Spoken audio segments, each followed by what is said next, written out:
Pour cet exercice 20, on va devoir utiliser quelque chose qu'on a déjà vu et revu cette année, quelque chose que vous aimez tant, le calcul littéral. Et c'est grâce à ça qu'on pourra déterminer la somme des angles alpha, bêta et gamma. Alors ce qu'on va dire, c'est que le côté d'un carré vaut, appelons-le x. Si je commence pour l'angle alpha, je vais peut-être le mettre en couleur, comme ça on le verra mieux, l'angle alpha, pour pouvoir le déterminer. Alors je regarde ici, j'ai un triangle rectangle, le triangle ABG, et dans ce triangle rectangle, je connais ici le côté adjacent, qui vaut x, hein, c'est le côté du carré, et le côté opposé, qui vaut x également. Comme c'est un carré, hein, le côté ici est de même mesure que celui-ci. Alors je les note comme ça, on voit bien, x, puis ici, je vais le noter ici en haut. Pourquoi de x? Simplement x, pardon. Voilà. Maintenant, pour trouver la valeur de l'angle alpha, donc dans ce triangle ici, hein, ABG, je connais le côté adjacent à l'angle et le côté opposé. Donc je peux utiliser la formule de la tangente. Je la note. Donc la tangente de alpha, c'est le côté opposé sur le côté adjacent. Maintenant, le côté opposé, on a dit, c'est le côté du carré, ça vaut x. C'est le côté BG. Et le côté adjacent, c'est le côté AB qui vaut x aussi. Et du coup, le calcul qu'on doit faire, c'est x divisé par x. Ben, x divisé par x, ça va nous donner 1. Hein. Un nombre divisé par un même nombre, hein. Quelque chose divisé par le même quelque chose, ça nous donne 1. Donc maintenant que j'ai trouvé la tangente de l'angle alpha, je peux trouver l'angle alpha.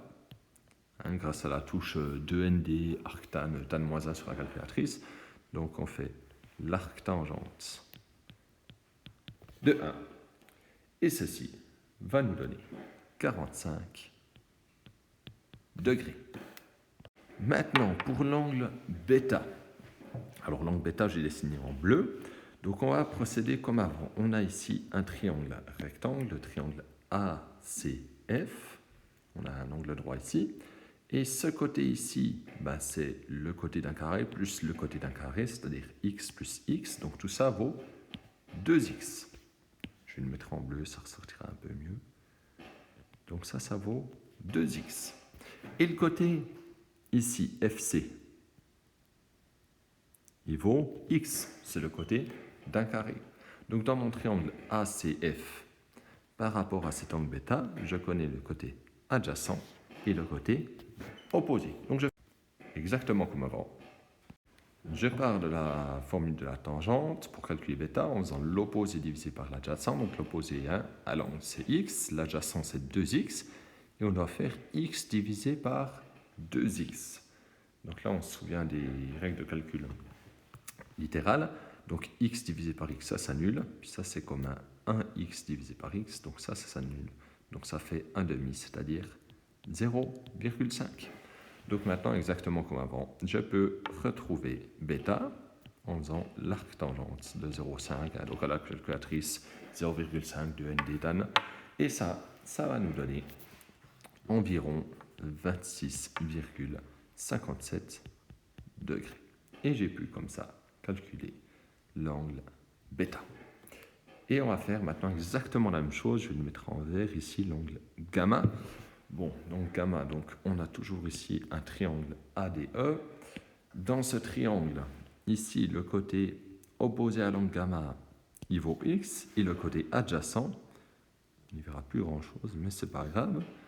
Le côté adjacent, ben pour le calculer, c'est un côté de carré, plus un côté de carré, plus un côté de carré. Ces trois carrés étant identiques, ça nous donne x plus x plus x, c'est-à-dire 3x. Et maintenant, exactement comme avant, je vais pouvoir calculer l'angle gamma.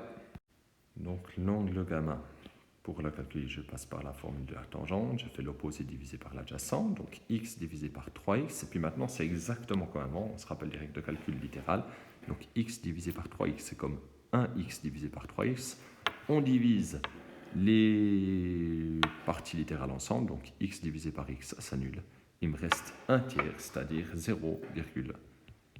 3 périodiques. Donc je peux maintenant calculer l'angle gamma en faisant l'arc tangente de 0,3 périodique. Et ça va nous donner environ 18,43 degrés. Pardon, 43. Et j'ai pu comme ça calculer la valeur de l'angle gamma. Et maintenant que je connais ces trois angles, je peux les additionner. Donc j'y vais, je fais la somme, donc alpha plus bêta plus gamma, 45 plus 26,57 plus 18,43. Et là, si vous avez bien mis vos résultats en mémoire, on trouve une somme qui vaut, attention, 90 degrés tout rond. Et oui, cette somme fait 90 degrés tout rond. Voilà pour cet exercice 20.